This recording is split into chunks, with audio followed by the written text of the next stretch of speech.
Why, hello there, ladies and gentlemen, boys and girls, children of all ages. My name is DB333, and welcome back to Hearts of Iron 4, the New Order Last Days of Europe, as the West Russian Revolutionary Front. Now, last video, old comrade Voroshilov's health is going very badly, so badly that it's coughing spree unplugged my microphone, and now I have to edit two videos together and record another one real quick to make up for the fact that I gotta go to bed soon and I don't really have a full part.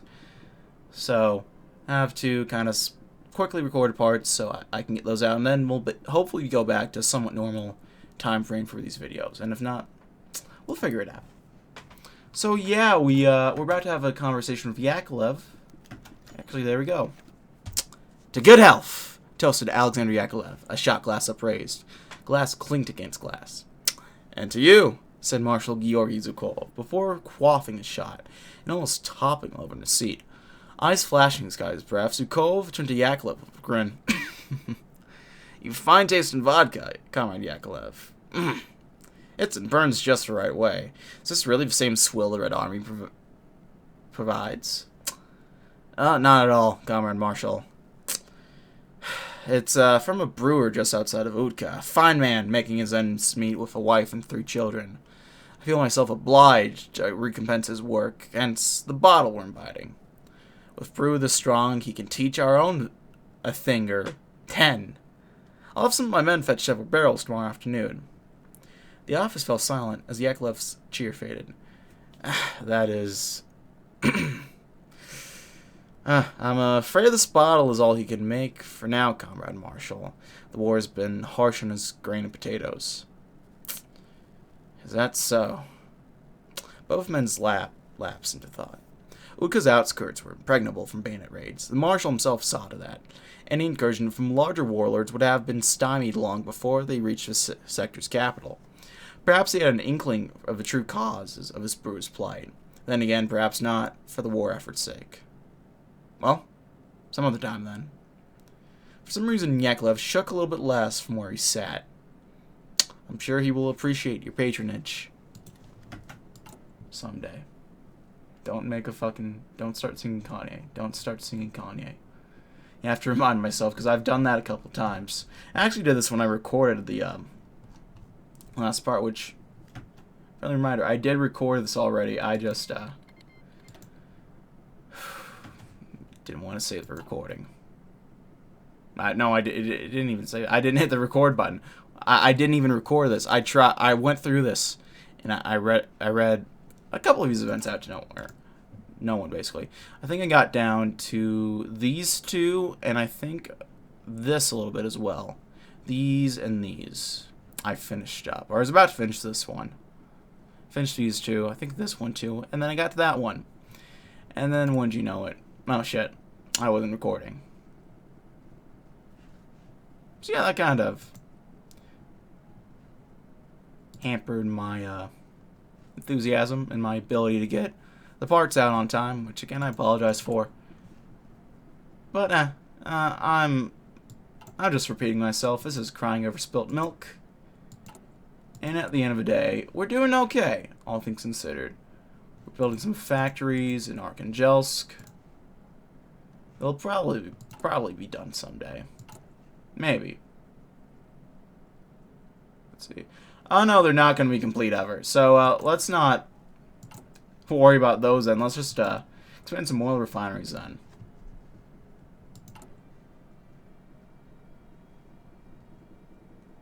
One day, the construction workers will actually get to work.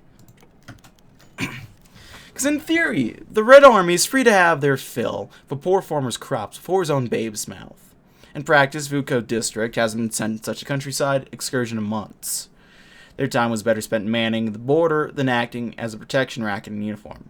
In theory, the Red Army can organize entire industries into servile beasts that fulfill their burdens and their burdens alone. In practice, Zhukov district's quartermasters visit the city mills and markets at least once a week. Near every peddler awaits their arrival, or rather, their ruble's arrival, with childlike excitement. In theory, the Red Army enforces socialism's antipathy for capitalist practice wherever it patrols. In practice, Tucson & Co. opened their doors through no small amount of monetary compensation to the military government in Utka not 3 days ago. Their new patrons include the MPs standing just outside, all eager for cigarettes, vodka, Semechi, seeds, and more. Theory may state the Red Army act like dictators, but Georgy Zhukov prefers leniency in practice. Not bad overall. I think we can go ahead and do some doctrinal reevaluations. I think those will be very important to examine. So the West Russian War nearly drove the Germans from Russian soil entirely, but in the end it failed. We must ask ourselves, why? Surely one of the primary reasons is the failure of the military doctrine the front has been utilizing for decades. We must reassess such doctrines, such as Tukhachevsky's deep battle, and decide whether or not it is truly useful in this modern era. It may be controversial within the officer corps, but if our survival demands that we change our strategy, then change we must. There we go. We could use Red Army labor battalions. We might as well, because we're not gonna be building anything anytime soon. Yeah. Oh my god, the factory is -% complete. That is incredible. The more time we spend building this, the worse it's going to turn out. That is incredible. I have never seen that. Ooh, and looks like...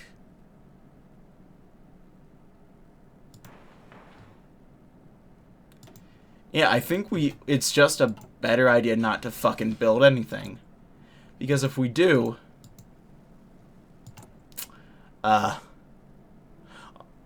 it's going to take a long time to fucking build it.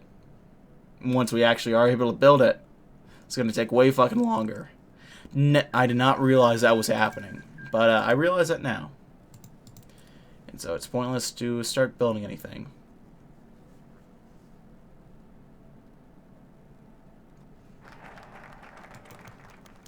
In the end, it was General Zhukov's program that clinched it.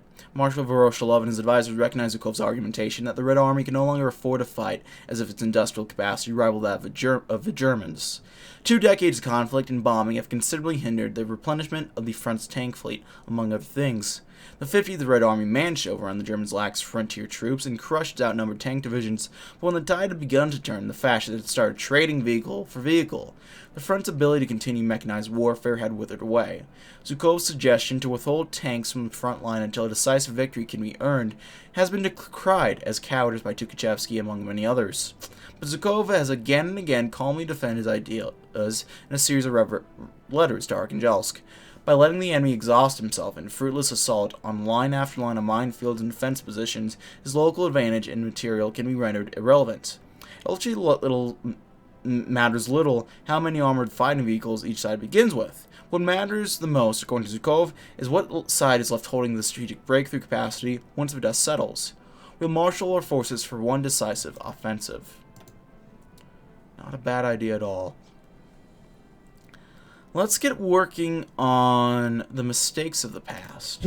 The initial Bukharist wave of Soviet industrialization brought with it many benefits. However, it proved to be at best inadequate to face total war against the Germans. Perhaps pursuing autarky should be the primary goal of a military-industrial program.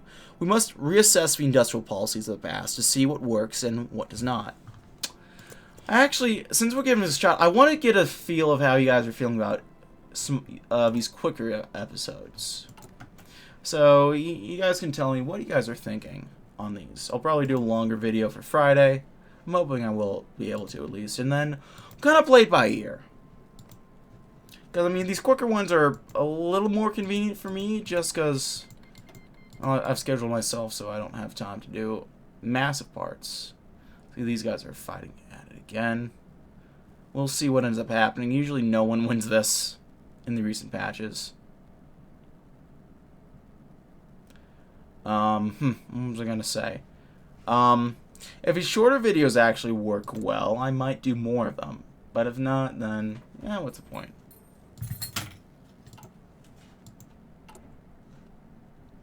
We can meet with more veterans, so I think we'll do that.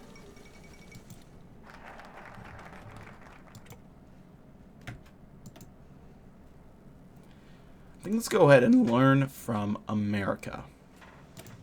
The Americans may have once been our enemies, but in the West Russian War, they proved themselves to be a useful ally and supplier of goods. CIA lines helped to force the Germans back from the AA line, and there are certainly still back channels that are active.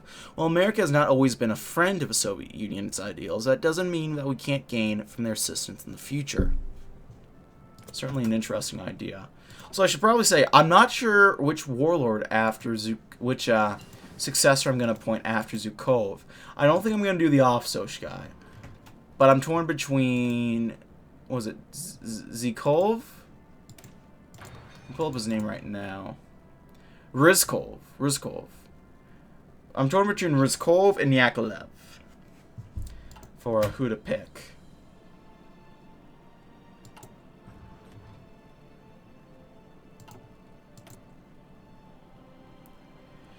It'll be a tough choice, I think, because I think I'll wait for the regional stage to have a really full decision and figure out what I want to do. But for now, I play by ear.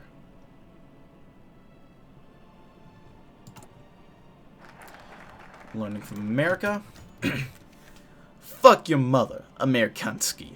Jonathan Avery, you followed the heartwarming compliment back to disarrayed recruits, where he locked eyes with the one who said it. He was a tall, stocky fellow with a face that could make a bulldog run away crying, or fall in love, depends on the dog.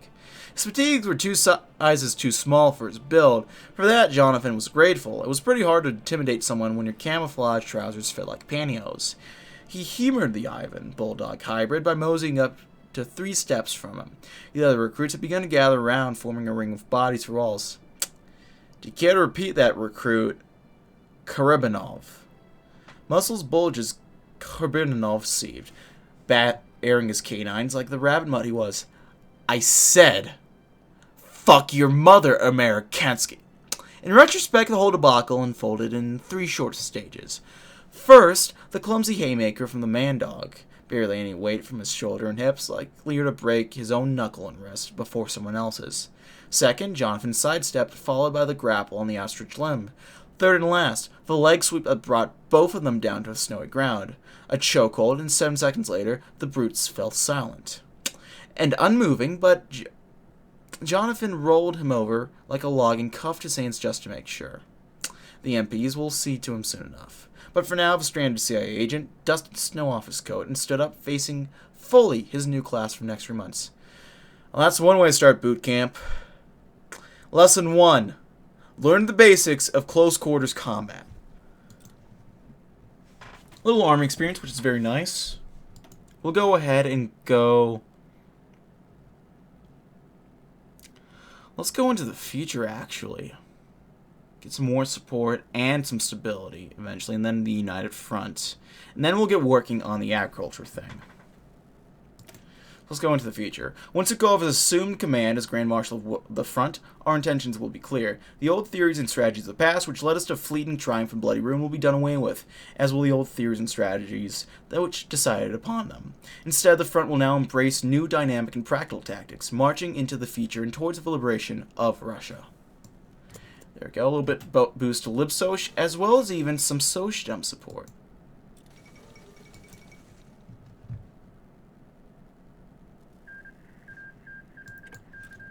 Oh shit, this war actually got figured out pretty quickly. So we know who won in Uzbekistan. Uzbekistan has won. That war is either figured out immediately in the first 2 months, or it's never resolved at all. So it's interesting that it's just resolved pretty quickly. Can't do much in this region anyway, only Kazakhstan, so it doesn't matter too much, but it would be fun. It is fun to see that. You know, see the AI do something somewhat confident. I think let's do something to get some stab. That was another building slot in a civilian factory, even though there's not much we can do with those right now, apparently. One of the most devastating blows to the front morale over years has been the incessant Luftwaffe bombings. While rumors of unrest in Germany may yet bring their target practice to an end, there is hardly a person in West Russia who doesn't know a victim of bombs and shrapnel. We cannot prevent every sortie, but by using our propaganda organs to promote a message of resilience, we can hopefully staunch some of the trauma. The Russian people have souls of steel, and after all, if anyone can keep calm and carrying on, it is us. There we go. Let's see what's going on elsewhere. Irkutsk is one. Zhukov entered the refinery as he did every morning at 5 in the morning, exchanging places with the old guard. Their faces were smudged with grease and exhaustion. The new guard and the old guard did not exchange words and simply passed each other in silence. The 10-hour shift began simply enough, without much pain or discomfort. It was simple and it paid well, so Belikov did not complain either out loud or in his own mind. He was well rested. For the first time in a long time, he hadn't been woken up by the sound of an anti-air gun firing above his apartment building, or the sound of bombs being dropped from some fascist who thought seeing innocent people running away was a good time. It was nice to not hear screams for once. At 5 hours, he ate alone, as he always did, and tried to think about what it was like elsewhere. He didn't see many new people, especially so far out here. He was ripped out of his concentration by the sound of a plane passing overheard. Just as he began to recognize the sound as German Luftwaffe, he felt himself falling through the flooring and onto something hard. And then metal collapsed onto him. He felt parts of himself mixed in with the dirt and the metal and whatever else existed here. For 9 hours he laid under the metal, only 2 of which were alive. In the last hour of his life, he began to smell something burning. He died screaming. Refineries can be replaced, but the ghosts remain there. Oof. That is certainly not nice. Let's see, from trade. Got a few factors from trade, apparently. God, we have a 4-year draft. Holy shit. They weren't joking about that war communism, were they?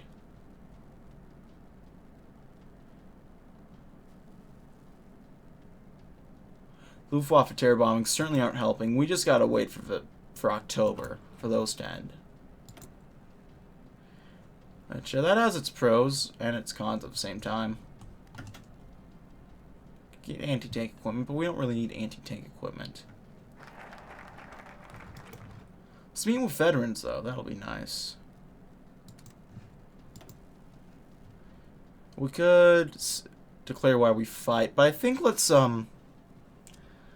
get on the clock. Let's take this hit as soon as we can. Let's just get it over with. It's become clear from our studies and analyses of front stockpiles that our food stocks are in a fairly desperate situation. These shortages are not unsolvable, but dealing with them will require difficult sacrifices and unpopular choices. Still, this would not be the first time that such deprivation has turned in its gaze on our direction. The front will endure and the front will survive, and for the good of the front we need to make these choices as soon as possible. There we go. I should have brought my water right next to me. I do have this big-ass bottle of water that I got from 7-Eleven.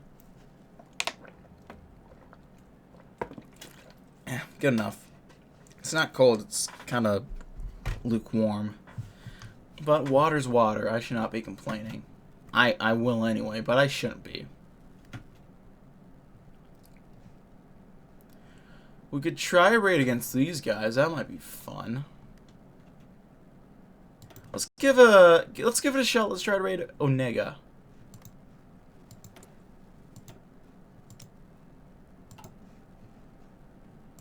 They're always a bit of a pain to deal with in the unification, in the conquering stage, but let's see how they are to raid against. They're a pain to raid later on when they keep raiding you, but earlier on, let's see how they are. They do have Luftwaffe terror bombings. It's a little bit strange.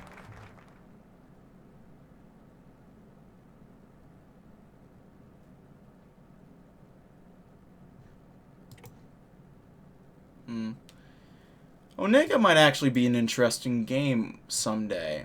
Onega as well as Latost.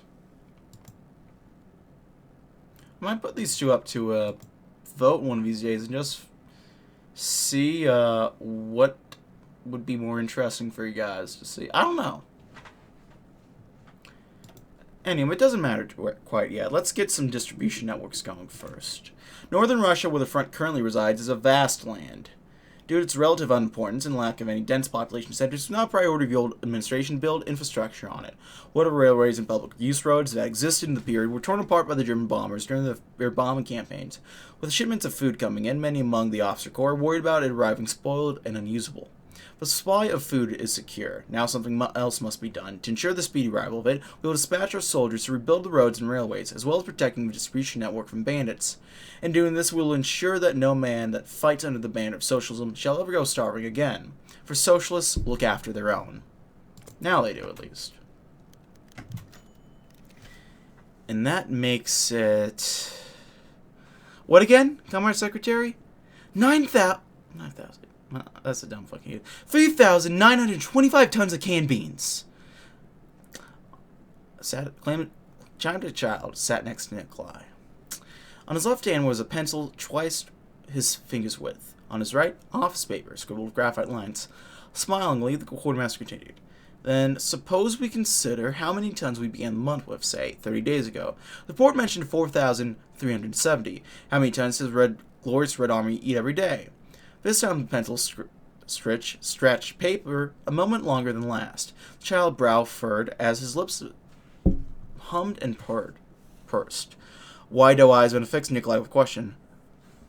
Around 15? 14.83. Splendid work as always, Comrade Kirillov. A calloused hand reached under the Comrade Secretary's officer's hat. 2 sizes too wide, so the brim engulfed his forehead up to brow line and tousled auburn blonde hair. There was much giggling and screeching. The Comrade Colonel will want today's report. We don't want him wait any longer, now do we? At his father's mention, Comrade Kirillov hopped out of his seat and flashed Nikolai a tiny pencil-laden salute. Right away, Comrade Starshina. Nikolai Petrov let both his own salute and smile drop as little Igor shut his door office. What? It would be if Red Army were only losing beans. Beans? Damn, what kind? Let's give this a shot. Let's see what they have to say. They refused tribute. Well. Men stood by the sill, calmly, and waited their turn to jump. Temperature change secretary. Boom. Boom. Boom. And... if they actually don't send any troops up there, this will go very quickly. They have a troop. How many more after this? Oh. They're only sending 2. No, they got more. This is not going well, actually. Oh, one's retreating, actually.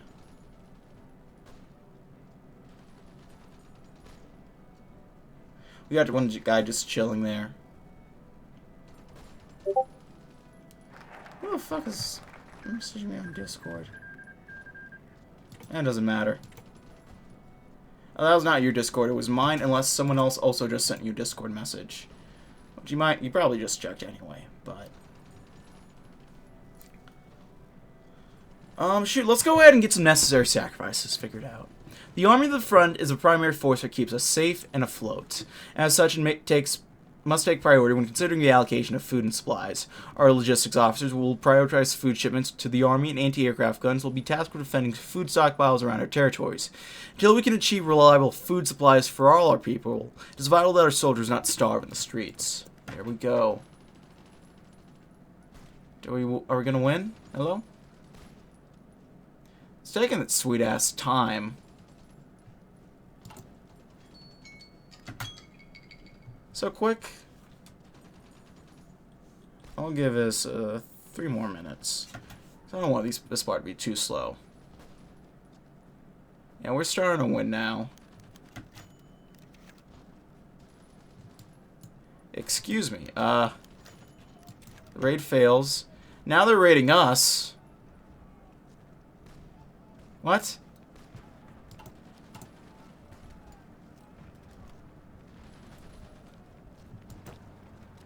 What the fuck just happened? Okay, so don't raid Onega. That's a good. That note has been made. I have that mental note made in my mind. Let's go ahead and figure out why we fight. Amongst the civilian population of the front's territories, morale is somewhat grim. Grand Marshal Voroshilov's advanced stage is no secret, and the recent deprivations of the food crisis have certainly left scars. We should begin a new propaganda campaign at once, focusing on the reclamation of Western Russia, the disorganized rat's nest that the Reich has become. With Hitler corpse and the Germans squabbling amongst themselves, the front is poised to achieve its greatest triumphs. My god, yeah, we're getting our we've been... Fucking Jesus. Okay, let's see how bad it is. Garrison slaughtered.